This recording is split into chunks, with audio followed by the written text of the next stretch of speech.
तो चलिए अब नीरज रांची झारखंड में जुड़ चुके हैं। एमएमएलटी नीरज कुमार महतो जयपुर से। तो हमारे साथ एक आए हुए हैं जो कि लैब में किस तरह से क्वेश्चंस पूछे जाते हैं जब आप जॉब के लिए जाते हैं, तो किस तरह के आपको सवाल किए जाते हैं, उस हिसाब से आपको कितना पेमेंट पे रखा जाता है, ये सब सारी जानकारी आपको देंगे। और हम इनका एक इंटरव्यू लेते हैं। कि किस तरह से इंटरव्यू होता है, क्या क्या सवालें पूछी जाती है, कौन सा लैब के बारे में कितना पूछा जाता है, कैसे पूछा जाता है। तो आप पहले जॉब के लिए सोच रहे हैं तो आप इस वीडियो को पहले देख लीजिए, उसके बाद आप जाइए इंटरव्यू में, तो आप इंटरव्यू क्रैक कर सकते हैं कोई भी प्राइवेट सेक्टर में। तो सबसे पहले प्राइवेट सेक्टर में ये होता है कि सबसे पहले इंटरव्यू लिया जाता है कि आप में क्या जानते हैं, आपका मार्केट वैल्यू क्या है, आप कितने के लायक हैं, इस चीज के बारे में आपको जांचा जाता है। उसके बाद उस हिसाब से आपको पेमेंट किया जाता है। तो चलिए हम इस एक इंटरव्यू के थ्रू आप हम बताते हैं कि किस तरह से सवाल आपको पूछा जा सकता है एक पैथोलॉजी लैब में। तो आपका नाम क्या हुआ? सर मेरा नाम धर्मेंद्र कुमार महतो हुआ। तो आप ये कहाँ से एमएलटी किए हुए हैं? सर मैं तो झारखंड से किया हूँ। डीएमएलटी किया है या बीएमएलटी किया है सर आपने? मैंने बीएमएलटी किया है। पहले आपने कहीं काम कर चुका है क्या? जी सर मैंने काम तो किया है। कितना काम किए हैं आप पहले, कितना साल का एक्सपीरियंस है जी आपके पास? मेरा 1 ईयर का एक्सपीरियंस है। 1 ईयर का। तो आप पिछले जहाँ जिस कंपनी में काम करते थे वहाँ क्यों छोड़ के आ रहे हैं, क्यों छोड़ना चाहते हैं उस कंपनी को? देखिए वहां पर हमको जो पेमेंट था वो थोड़ा कम मिल रहा था और वहां पे मैं ज्यादा कुछ सीख नहीं पा रहा था।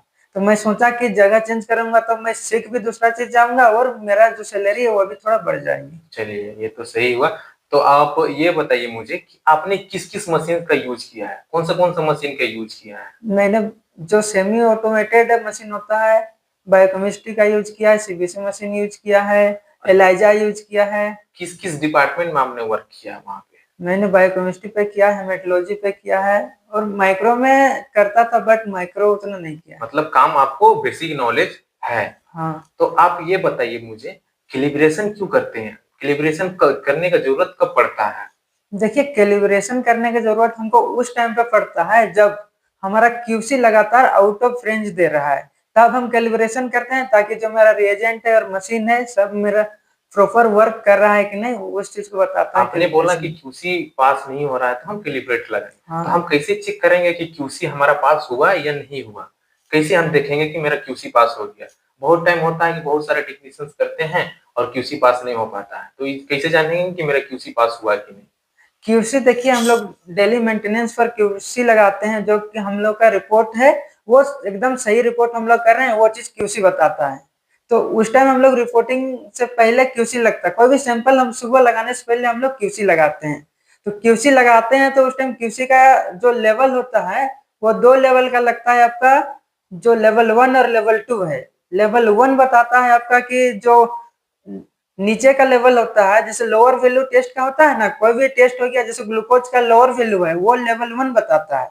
जो आपका लेवल 2 होता है वो बताता है हायर वैल्यू। जैसे हायर कितना होता है ग्लूकोज का 140 प्लस होता है। हाँ तो वो आगे का वैल्यू रहता है वो बताता है।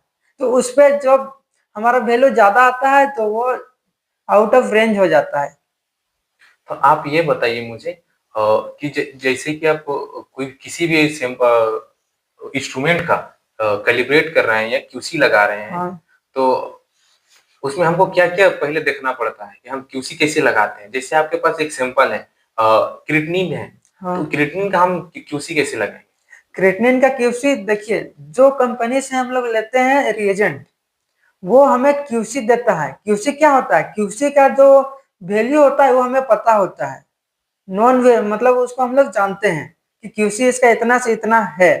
उसको हम लोग जो क्यूसी आता है वो एज अ सैंपल हम लोग उसको मशीन में एज अ सैंपल पिलाते हैं, मतलब डालते हैं, टेस्ट करते हैं। उस टाइम जो वैल्यू सेट किया हुआ है क्यूसी का वो उसके अंडर आ रहा है मतलब सही है, उससे ऊपर जा रहा है मतलब दिक्कत है, उससे नीचे भी जा रहा है दैट मीन्स कि उसमें भी दिक्कत है आपका। अगर आप एक लैब में काम कर रहे हैं ना, हाँ। उसके बाद आपको एक केस आता है कि जैसे आप किसी पेशेंट का, जो आपने बात किया अभी ग्लूकोज ग्लूकोज हाई आ रहा है, 500 से ऊपर आ रहा है, तो आप उस पेशेंट का क्या क्या चेक करना चाहेंगे कि इतना क्यों हाई आ? हाँ सबसे पहले उसका हम लोग हिस्ट्री पता करेंगे, पेशेंट से बात करेंगे, उसका हिस्ट्री पूछेंगे। अगर वो पहले से डायबिटिक पेशेंट है और उसका पहले से भी डायबिटीज बढ़ा हुआ आ रहा है दैट मीन्स कि उसका बढ़ा ही हुआ रहेगा। वो बढ़ सकता है, घट सकता है। मतलब आप पेशेंट का जो केयर टेकर है उनसे बात कीजिएगा, हाँ, पेशेंट से नहीं बात कीजिएगा। उसका हिस्ट्री जानेंगे, उसके बाद हम लोग मतलब आपको नॉलेज है। तो आप बताइए, क्लिनिकल पैथोलॉजी में काम किए हैं? जी किए हैं। यूरिन का टेस्ट कैसे लगाते हैं? अगर आपके पास एक यूरिन सैंपल आता है, हाँ, तो उसको कैसे लगाते हैं, कैसे एग्जामिन करते हैं? देखिए यूरिन का सैंपल आता है, तो जो सैंपल आता है उसमें लिखा हुआ रहता है कि आपका यूरिन रूटीन करना है और माइक्रोस्कोपी करना है। तो यूरिन जो होता है वो हम लोग स्ट्रिप मेथड से करते हैं, स्ट्रिप को डालते हैं, उसके बाद हम लोग कलर मैच करते हैं, जो बॉक्स आता है उस पे, उसके बाद कलर मैच करने के बाद लिखते हैं, उसके बाद माइक्रोस्कोपी के लिए उसका स्लाइड बनाते हैं। मतलब आपको पूरी जानकारी है। तो इस तरह से आपको सवाल पूछा जाएगा। अब बेसिक सवाल कैसे पूछता है, ये तो आप 1 साल एक्सपीरियंस है, उस हिसाब से आपको पूछा जा रहा है। आप बेसिक कैसे, आप स्टार्टिंग में कर रहे हैं, जो जा रहे हैं, तो कैसा सवाल पूछा जाएगा आपसे?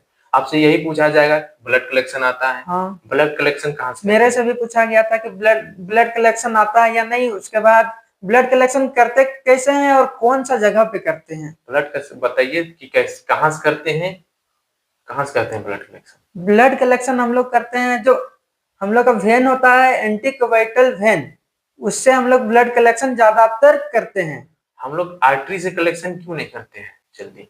आर्टरी से हम लोग इसलिए जल्दी कलेक्शन नहीं करते हैं क्योंकि जब हमें जरूरत पड़ता है, एबीजी जो आप लोग सुने होंगे, आर्टेरियल ब्लड गैस, उस टाइम पे हम लोग आर्टरीज करते हैं, नहीं तो फिर बाकी हम लोग वेनस ब्लड ही यूज करते हैं। क्यों करते हैं उस टाइम पे, हम आर्टरी यूज क्यों नहीं करते हैं? देखिए हम लोग इसीलिए आर्टरी से हम लोग कलेक्शन नहीं करते हैं ना, क्योंकि जो उसमें जो ब्लड का प्रेशर होता है वो ज्यादा होता है, उस पर हम लोग फ्रिक करेंगे, पंचर करेंगे तो क्लोट जल्दी नहीं होगा। और उसमें जो ब्लड है वो फ्लो करते रहेगा, कंटिन्यू फ्लो करेगा। प्रेशर में रहता है तो एकाएक अचानक से आपका ब्लड प्रेशर में आ सकता है, तो पेशेंट को पैनिक हो सकता है। तो इस तरह से सवाल आपको पूछा जाएगा, बेसिक सवाल पूछेगा।